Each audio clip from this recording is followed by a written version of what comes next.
Meetings after that. On his second day on the stand, Nicholas Linnell told the Commission about how there was a strong demand for an internal investigation against 4 senior Eskom executives. He says this was based on the problems that were at Eskom at the time. Linnell told the Commission he was announced by former Eskom Chair Zola Tsotsi as the man who would chair this independent inquiry in Eskom. At the same time, he was also the one who drafted the suspension letters of the executives. The Commission also heard the testimony of former Group Capital Dan Marokane. He shared details of how the board suspended him not long after he had assumed the position. I was later called into the boardroom. The chairman of the board was actually presiding over this meeting. Me into the meeting and said, we're having conversations with executives. You are one of them that we need to have a conversation with, and this pertains to specifically the board's decision to institute an independent inquiry into the dealings of the company so they can understand precisely where we are. And part of the resolution was quite clear that this investigation has to happen in a space that is free from the influence of executives in whose areas of responsibilities the investigation is going to focus, and as such I'm going to be put on suspension for a period of time when the investigation is ongoing.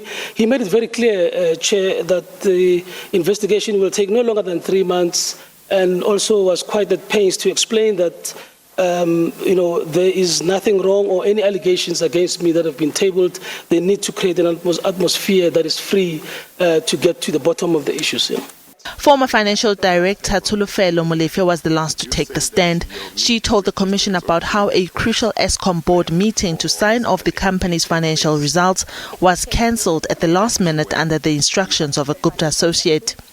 Molefe says they needed Eskom financials to be approved because the results were important for Eskom to get funding from international markets. She says Tsotsi told her that he is getting pressure from people outside to cancel the meeting.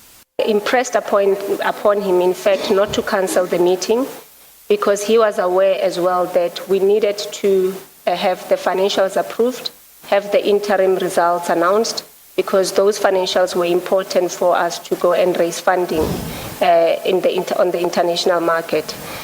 So he understood the importance of those financials. So I impressed upon him that we cannot cancel the meeting, we have to go ahead.